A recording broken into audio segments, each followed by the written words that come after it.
Yo, what is going on, everybody? It's Brave Cat here once again with another Frontier Signals updates, where I'll basically run through more or less what's been going on today in terms of solar weather and seismic activity.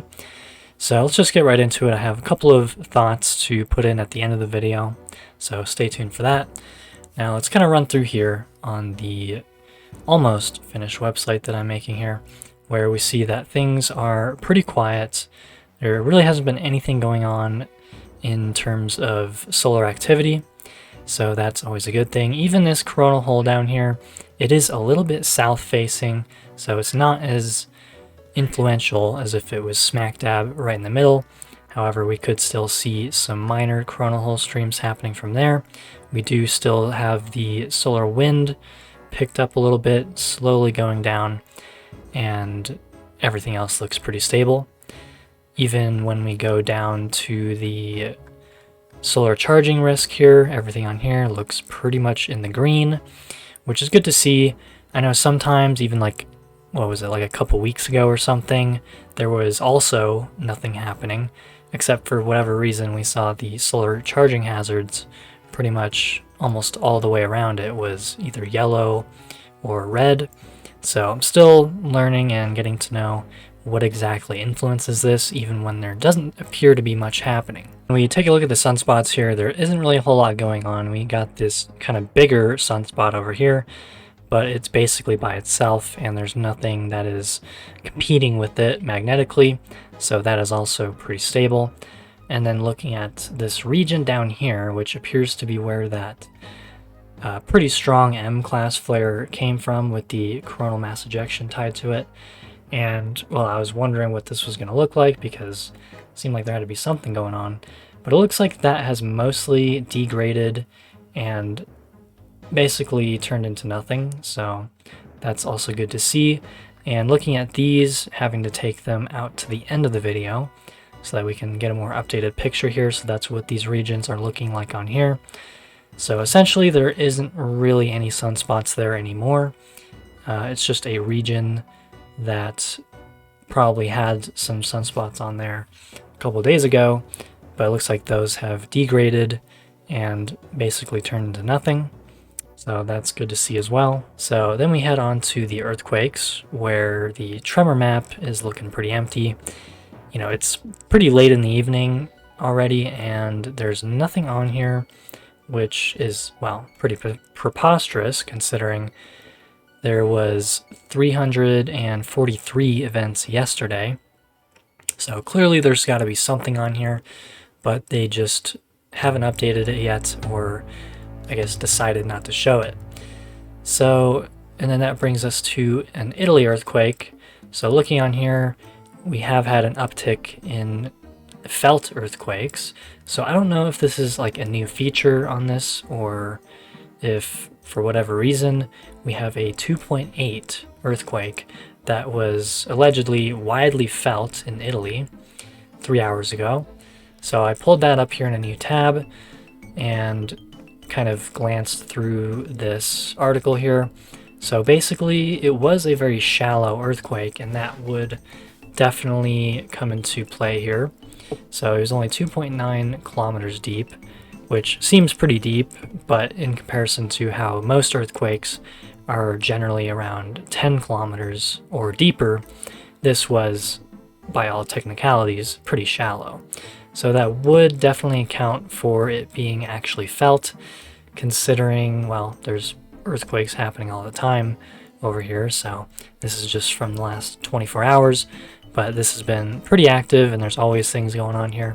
So to all of a sudden see such a minor earthquake suddenly be widely felt kind of piqued my interest. So I clicked on it, kind of looked through here. It is a little bit vague, acting as if there's going to be more data coming out. And if we look at it on the EMSC feed currently, this 2.5 seems to be the exact one being talked about. Now, of course, you know, if I click on this, it doesn't actually bring up the specific event. We would have to sort through it here. So without fuddling about too much, I'm basically just going to assume that the 2.5 listed on this is the exact one they were talking about. So looks like they revised it and made it a little bit lower magnitude. And there's not really too much more information on here regarding that. It was felt roughly about up to 6 kilometers away. And then even, it's just talking about different cities that are within the epicenter. But it seems like it was felt from about 6 kilometers away, which this is a pretty busy part of Italy, so there's plenty of towns and cities within there. But I just thought that was interesting because, well, it's really the first time so far I've seen something so explicitly mentioned on here as being widely felt. And then the strongest one in the region for today was a 4.1. So again, we got basically 4s and kind of more moderate activity slowly creeping their way into Europe. This is actually probably the furthest. Yeah, we got a 4.2 down here and a 4.6 over here. So, this activity is just kind of slowly pushing its way in, and throughout the rest of the plate here where we had all those 6s going on, basically now it's kind of dwindled its way down to 5.0 activity. And again, it's kind of filling in all the spots that were not hit previously. So we have a new 5 here in between the previous activity. And then we have another 5 here, kind of doubling up on the previous 5.7. Still, again, kind of in the middle point between Fiji and these other regions over here. So following the 6s coming out from the kind of Japan, Kamchatka area here in the Pacific Northwest, we have some new activity going into the Aleutian Island chain, and we're eventually going to see that kind of drop down into the west coast, where, again, when we look at the Canada section here of the reported earthquakes, it gets a little bit sparse, and we don't really know what actually is going on in that whole region, whether they're reporting earthquakes correctly, whether they're being put on different feeds. So it's kind of anyone's guess as to where the full picture is here, but I would definitely guess that there's more going on up here than what they're telling us, as well as potentially even going off the coast in the actual water. They also seem to not exactly report everything going on, even when it actually goes into those stations. So other than that, there hasn't been a lot to report. Things have been pretty quiet there. And even on the volcano list here, we have a lot of the same areas being hit. So this is kind of going into the 18th, depending on what time zone you're in. So again, we still have Central and South America, as well as the Indo-Australian plate with Indonesia here. So a lot of the similar kind of blasts happening, anywhere from 10 to 20,000 foot high blasts happening pretty much daily from these areas. So I've got the 17th here, and this will have most of them. So it's pretty much all the same exact volcanoes with ongoing volcanic unrest. So that is going to contribute to potential seismic activity in those locations, whether it's releasing pressure or it's, causing turbulations within the plate.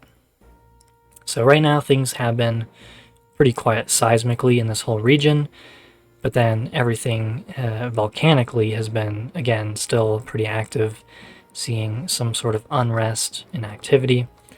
So that's basically what's going on there, and there's not really too much else to report.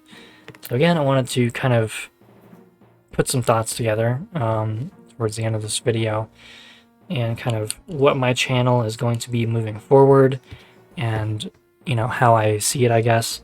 So my channel at this point really is more of like a journey and a process that I want to help inspire others and just simply be my authentic self. I don't claim to be an expert.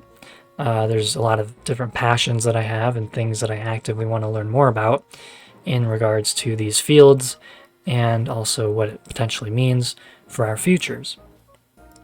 And with that being said, if I didn't have a reason to change what I've been doing and essentially change my life, well, I wouldn't have. And so clearly there is some pretty big reasons for that.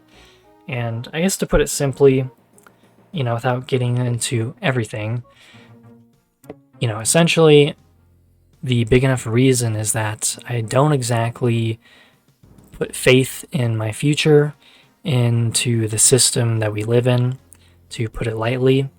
And that also has to do with more cyclical and natural events occurring. So, essentially, I want to take my future and put it in my own hands. I don't want to have to rely on the system itself to pretend like everything is going to be secure. So that's why I've been working pretty closely with the more kind of prepper mindset and creating off-grid communities potentially. So, and that's why I'm on the Solar Killshot Network for more than a couple years now.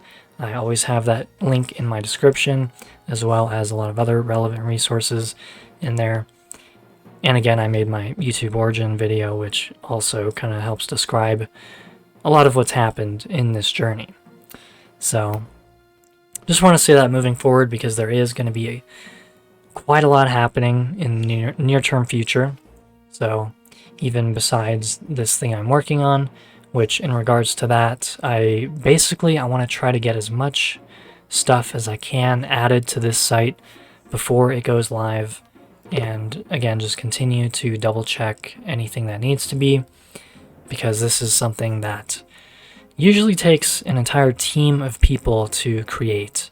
And luckily, AI has been helping me, and this is definitely a vibe coding project, but I definitely like to have my own hand in it and pretty much still have full control over what is being added and how. So I've been getting pretty intimately familiar with how HTML code works and how to format things. And so I'm pretty much adding things more or less by hand at this point, unless I have something a little more complicated, like with these map feeds, which, speaking of that, there's a little bit of an unintended bug with the map when I added the borders on the images. So I can get that fixed up pretty easily. But again, this is another thing that I'll definitely have AI helping me with, is issues like this, which I think this in particular, all it comes down to is the style sheet needs to have something specific for the map. Right now, it's basically using the same style that images use, because the map, well, it's made up of images. So it's basically using the same style code that I have used for this. So I just need to basically split that up and make sure this is using its own styling features. So that won't be too hard, but again, this is kind of a project that wouldn't really be possible without the help of AI and without the help of other people as well. But for the most part, I'm doing this completely on my own. So it'll get there when it gets there, and when this does get released, I hope there's going to be a ton of stuff immediately useful about it as I continue to work on it. So that'll pretty much wrap up today's update. Hope you all enjoyed, and I'll catch you all in the next.